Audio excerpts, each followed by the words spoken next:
welcome to Dive In 2022.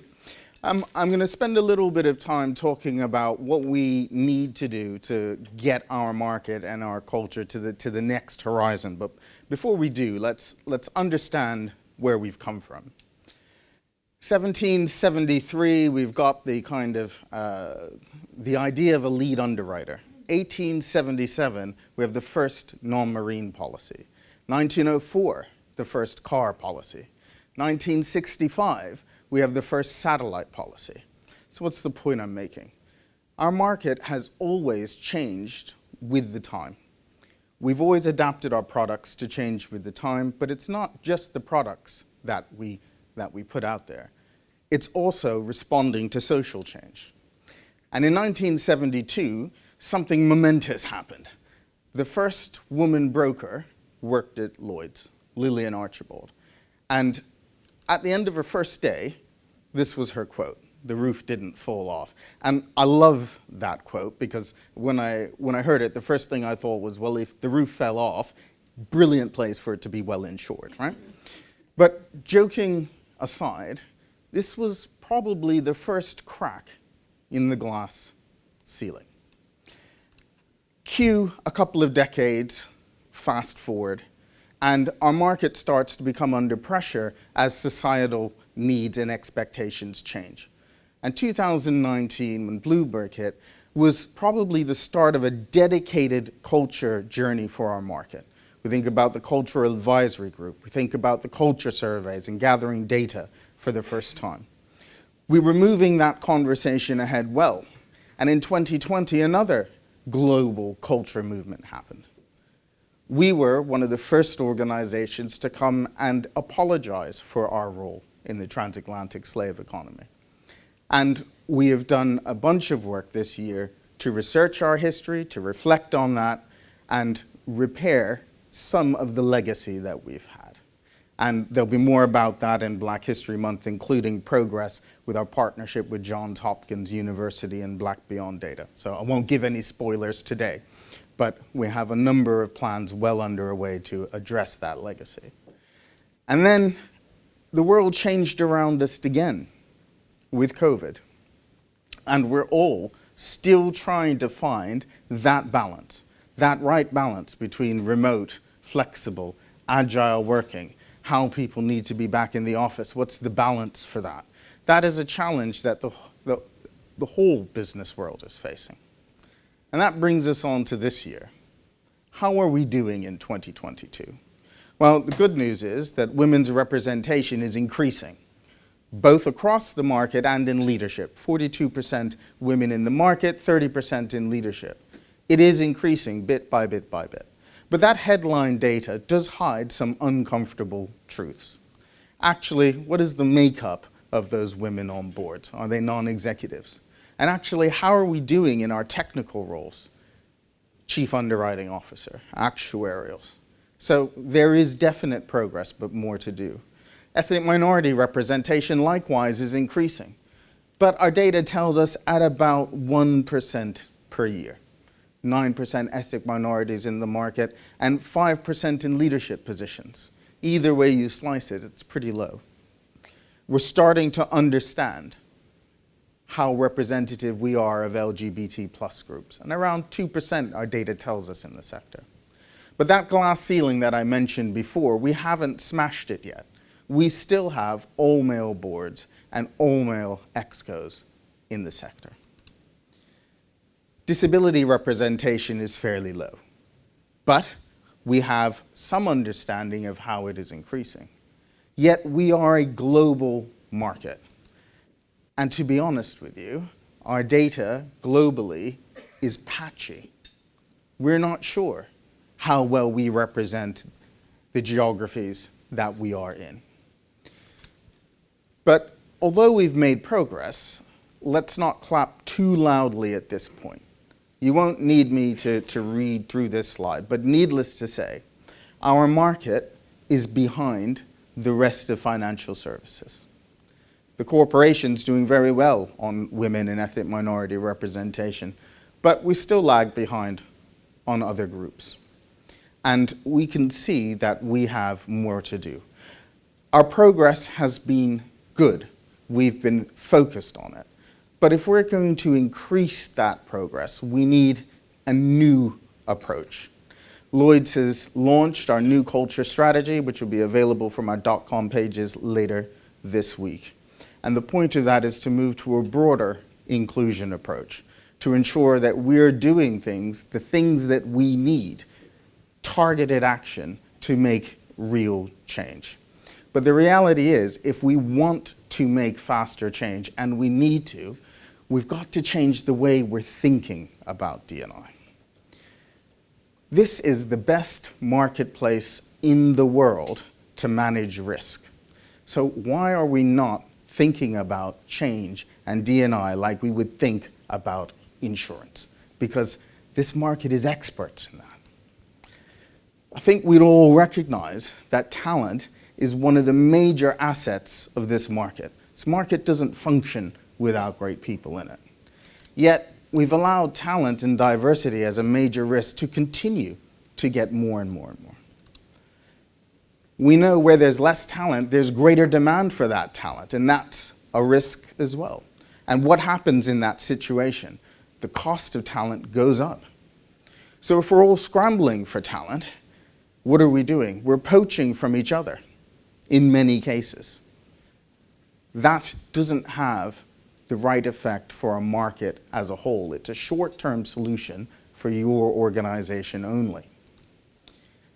All this is leading to is increased risk and increased cost. But what if there was a better way to do this? What if there was a way to do this differently, where we could reduce our risk, we could reduce our cost, and we could make an impact for the greater good of the market? And by that, I mean large organizations could help medium and small organizations without any detriment to themselves. And I'll talk a little bit about how we do that in a practical way in a minute. Before we do that, let's look at some of the real D&I challenges facing our sector. The first is poor selection methods. We literally are undermining the very thing that we want to do every single day. And I'll give you an example of that. We've got an aging technical workforce and limited diversity out there. We do need women to become chief underwriting officers, but do we know enough about the pipeline in underwriting or actuarial? Perceptions of the sector are poor. I've had the opportunity to go and speak to hundreds of kids over the last 6-9 months about insurance. I'll spare you some of the things they tell me, but needless to say, we've not told our story well. And that is our collective issue. We've not told our story. And our diversity data is poor. You can go onto Google and see the articles about Lloyd's market or financial services or diversity, etc. And we're not having the level of data we need to disprove people. So how do we start to change this? Well, let's look at what's going to happen. We are walking into a medium-term skills gap. And if we don't address that, our costs are going to go up. We're also losing relevance to the talent that we are trying to attract. That is something that each individual organization can tackle for themselves, but as a market, we need a collective way of moving the dial. Yet every day, we are reducing diverse talent with the stroke of a keyboard. So I'm going to give you a moment to have just a read of this job description for an entry-level role, a claims handling role. There are hundreds of examples like this if you go on Reed or Indeed or any of the job websites around the country. At first glance, you think, well, not that bad. But really, it's a personality description that limits diversity. So let's have a look at what's wrong with this. Well, first of all, not only do you need experience of insurance, but you need experience of a special type of insurance.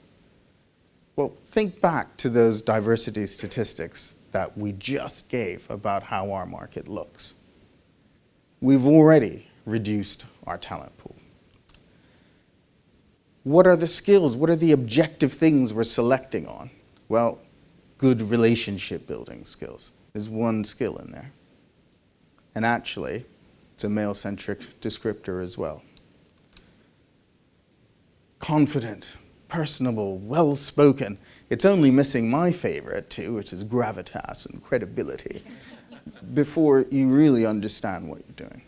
And hardworking. Well, we all want someone that works hard, but do we mean they meet their deadlines, or do we mean they work really long hours? The two are very different. This is what we're doing every single day. We are limiting our talent pool with a few strokes of the keyboard.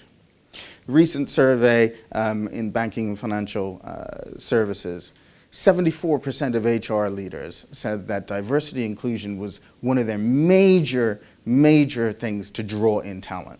Yet 41% of them said the very way they go about recruiting undermines their plans.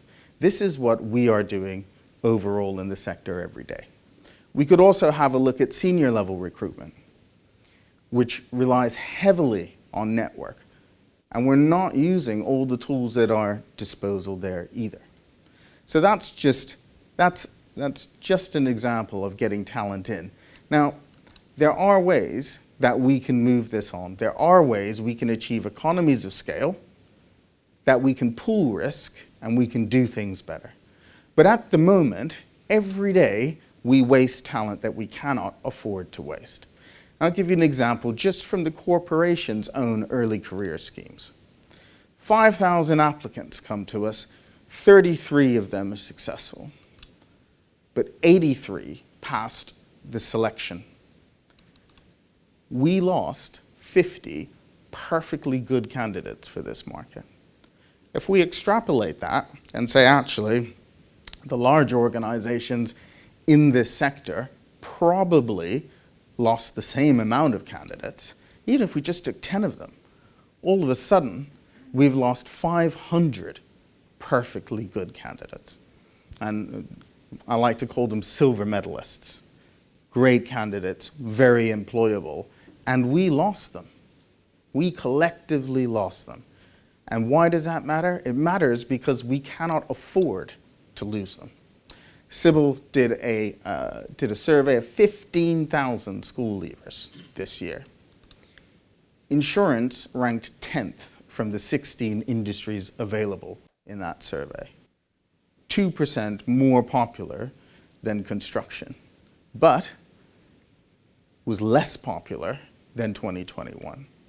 And we probably only scored that well because we were grouped with other financial services. The investment bankers were separated out before you asked. But these are areas where we can do better collectively together. So what if we didn't lose those silver medalists? What if we collectively put those silver medalists into a clearinghouse and made a talent pool of those silver medalists? Accessible to organizations all through the market. We have large organizations, we have small organizations that can't afford or don't have the resources to do recruitment like we would do. We can do this, and this concept is currently under development with the LMG and others. How about doing common assessment on behalf of the market for those who need it? It's more efficient than one candidate applying to 10 of you. If we can do this, and it's not beyond our wit to do it, we start to solve the problem of poor selection methods. And the third is a market-wide rotational scheme, where we start to deliberately move talent across our market, deliberately trying to plug the holes in our technical workforce, because retaining and giving talent experience benefits all of us. But if we're going to do this successfully, we have to also think about how we do outreach. Because at the moment, what we're doing, and there's some activity, it's a bit disjointed. Generally, it's because people have a relationship with that school or that university. It's not based on a strategic plan which says we need to target specific skills.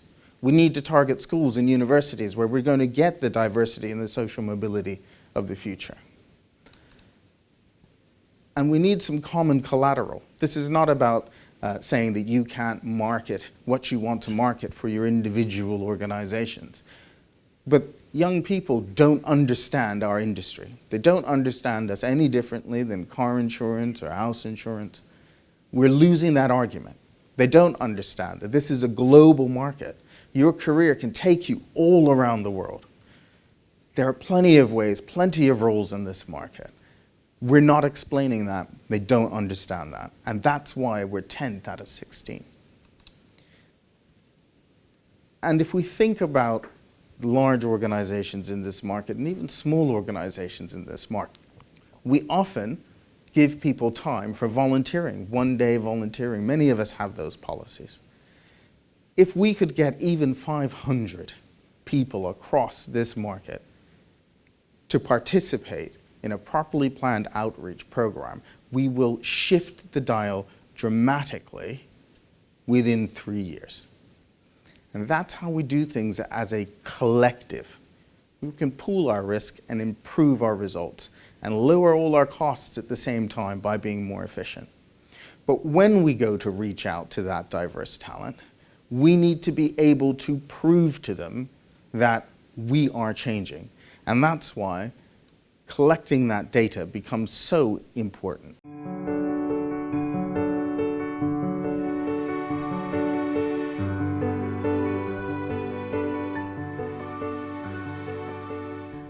Peter Drucker said what gets measured gets done. We've already seen evidence of that through the progress on the Lloyd's gender target and the ethnic minority hiring ambition. Data allows us to chart our progress and show the world we're moving in the right direction. It also allows us to give prospective talent the transparency they want about what it's like to work at Lloyd's. Collecting ethnicity data is very important. It helps us prove to the next generation that as a market we're becoming more inclusive. Diversity data has been used to improve family policies and practices across the market. Collecting diversity data around disability is a starting point. This gives us a better idea of what we have or haven't done, and importantly, what we still need to do. This increases the confidence of disabled talent to think about our market as a career destination. Seeing data on LGBTQ+ representation increases the confidence within our community that our market is and will remain inclusive. Diversity data has been used to establish career development programs like Advance and Accelerate, in addition to identifying needs for mentoring and other network building activities. Diversity data collection is critical in enabling change. It is the transformatory piece of this whole inclusion journey. Today, all stakeholders, whether it's a regulator, whether it's an investor, whether it's a client, want to see that we at Lloyd's are building a diverse and inclusive culture. We need data to be able to substantiate that. Our data gaps are making it more difficult to change perceptions of our market as a place for talent from all kinds of backgrounds. If you can do just one thing to support our inclusion efforts, then collect your inclusion data within a trust-driven culture, because we cannot prove we've affected change without that data.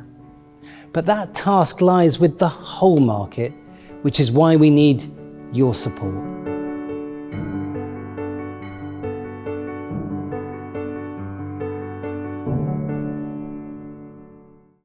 And our gaps are not insignificant. We mandated the collection of ethnicity data in 2021. Still, 22% of firms in the market aren't collecting that data. And we will take a more rigorous approach through Rio on that next year.